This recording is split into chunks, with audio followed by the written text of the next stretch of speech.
All right, ladies and gentlemen, the cremation has finished. There's a huge community talking about death, or as they like to call it, death talk.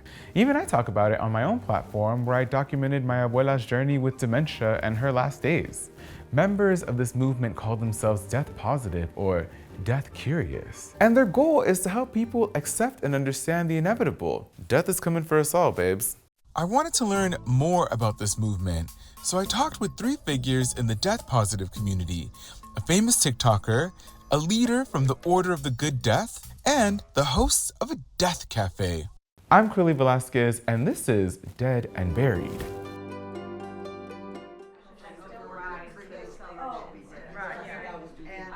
Stephanie is a student in medical school, and when she took over Houston's Death Cafe, they provided the perfect venue for her to explore her passion, end-of-life care. Test. Alrighty, we're good to go. So a death cafe is just strangers getting together to talk about death. Full stop. It is not set up to be a bereavement or grief or counseling or support group. Those places are wonderful, but the idea is that we have enough of those places already. What we're missing in most parts of society is just a place for people to come and talk about death without needing to attach a life event to it already. You don't need a reason to talk about death. The dying process, for a lot of people, it is not pretty. If I know I'm going to die in 6 weeks, why not die now?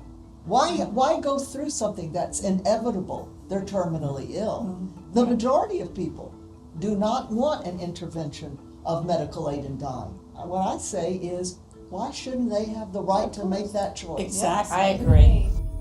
I think it's just the unity. It's a really amazing way to just access this humanity that everybody has. It feels like the most natural thing, talking to a whole bunch of strangers about death. Maybe that's just me. The cafe is just one part of a movement to change the way we think and talk about death. Believe it or not, the Western world didn't always think and talk about death as something that's inherently scary. In the mid-1900s, a French historian named Philippe Ariès was interested in changes in Western culture from medieval times to the modern day. And he saw that attitudes about death changed radically over time. For hundreds of years in the Western world, death was ever present in the fabric of everyday life. Basically, people were just dying left and right. Modern medicine was non-existent. Life expectancies were shorter, and when you had children, you didn't take it as a given that they'd all survive into adulthood. Deaths were mourned formally and publicly by everyone according to ritual. It was even part of the arts, literature, and music of the day. Imagine people singing about dying the way that we sing about heartbreaks. It was kind of like that. Can you imagine every Taylor Swift album being about a dead man? I'd for sure buy an album. At the turn of the 20th century, as Western society became more secular and science began to replace ritual, death became something we could fight off with the help of modern medicine. Death in the modern era often happens behind closed doors and in sterile places like hospitals. But in medieval times, cemeteries in France, for example, would sometimes double as public spaces for community gatherings and proclamations. Hollywood Forever in Los Angeles, California hosts movie nights amongst the dead and the living. By contrast, modern funerary practices evolved to separate the living and the dead, but eventually the ritualistic displays of mourning became less common. And for an already emotionally stifled society, this was not good. As Ariès wrote, by the mid-1900s, the tears of the bereaved had become comparable to the excretions of the diseased. That just sounds stinky. In other words, death had become taboo. Now, fast forward a half a century or so, and you start to see the first glimmers of a new perspective on death. You could say this perspective was born on the day Yvonne Preiswerk died in 1999. Preiswerk was a Swiss anthropologist who studied funeral rites. When she died, her husband, sociologist Bernard Crotaz, launched a series of public discussions about death and dying. He called them Café Mortels, and held the first one in Paris in 2004. Like his late wife, Crotaz had also studied mortuary rites and customs, so you could say he was no stranger to death. But with his Café Mortels, he wanted people to actually talk about dying before they found it staring them in the face. As he put it in a radio interview, by talking about death and dying all the time, you prepare yourself a little for your own death, which means you're not terrified of it. By 2011, the idea of Café Mortels had made its way to the UK, where they were called death cafes. And that's when a name was attached to this mindset about how we die. It was dubbed the Death Positivity Movement. The term was popularized by funeral director Caitlin Doughty in Los Angeles, who has since become a leading figure in the scene. You might call her the mother of death positivity, or to her millions of YouTube viewers, ask a mortician. We're really big fans over here. In 2011, Doughty founded a nonprofit known as the Order of the Good Death, whose aim is to, in Doughty's own words, make death a part of your life. She then partnered with scholar, activist, and museum curator Sarah Chavez to expand the Order's reach through educational programs, live events, and even grants for others who want to spread the word of death positivity. I spoke to Sarah Chavez about her work in the death positivity movement. Being death positive is simply about engaging and talking about death in an honest and open way. But it's the belief that these honest conversations about death and mortality are really an important cornerstone of a healthy society. It's also important and part of death positive philosophy, understanding and respecting that each person's end of life wishes really should be accessible to everyone. It is such an intimate thing, and we don't really think about that in a lot of ways. We don't really think about giving each person their own sort of rite of passage of crossing over. You know, I grew up with an abuela who talked about death very openly. She has her whole funeral planned, okay? She'll tell you what food is going to be there. She wants a Tom Jones song played, and then she'll end the whole thing with, "Oh, I'm going to miss it. It's going to be a party." So very much that kind of attitude toward death, this, you know, a lot of openness, but then moving throughout the world, really being met with a lot of shame and silence. Right around the time that I started getting involved with the death positive movement, I was experiencing this really devastating death and loss.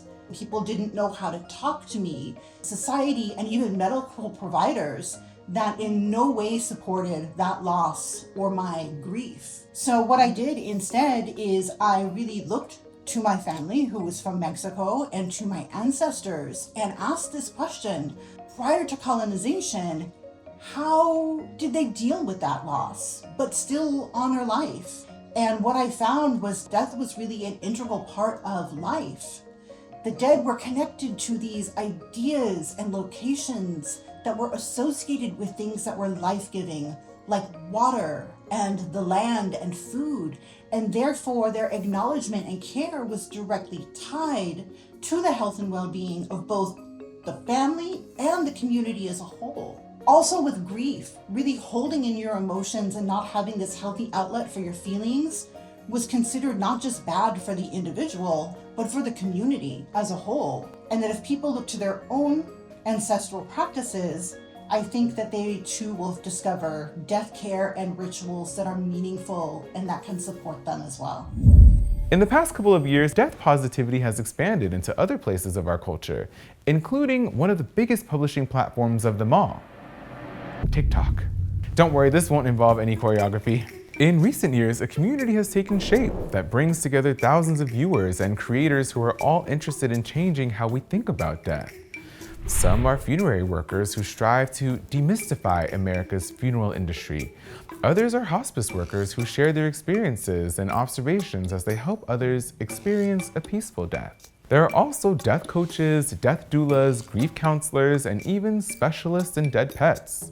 Together, these creators call their community Death Talk. Just kidding, it's just Death Talk. I spoke to Lauren Eliza, or Lauren the Mortician, whose irreverent and funny videos have garnered more than 37 million likes on TikTok. That's a lot of likes, even for dead people. These bodies are not gonna dress themselves, guys.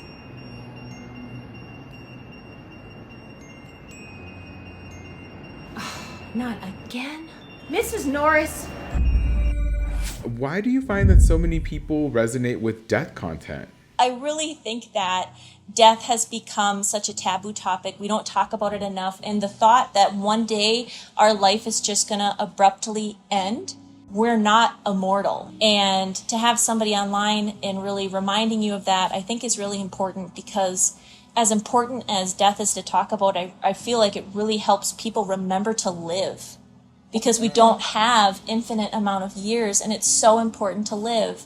And I hope that people get that from my content. I think the great thing about Death Talk is that we are given a platform, and somebody can sit on their couch and ask me a question that they wouldn't have the bravery to walk into a funeral home and ask a funeral director. And it might be a question that they have always wanted to know, but they've been too afraid to ask somebody. Or they've been too afraid of somebody judging them why they want to know that. And Death Talk really gives us a safe place to discuss these topics, because they're so normal. There's such normal questions these people have. And I am honored that what I bring to the table to Death Talk gives these people a safe place and also provides them some sort of peace. So you feel like it's like changing the perspective on death because it's like a little bit more accessible almost. We're normalizing it. We're telling people that it's okay to ask these questions. We're normalizing the topic. And we just want to have this safe space where people can open up and ask what they have always wanted to know. So the mindset that we now call death positivity was born out of grief, an inspiration that one man felt for his late wife in 1999. And in the years since then, the movement has matured, nurtured by a global community of caregivers, funerary workers, doulas, and nurses. From the raw talk at your nearest death cafe to the charismatic creators on Death Talk, the conversations that these pioneers have started continue to spread. For each of us, death may be the end, but for the death positivity movement, there's no end in sight. But we're dying to hear what you think. Leave us a comment.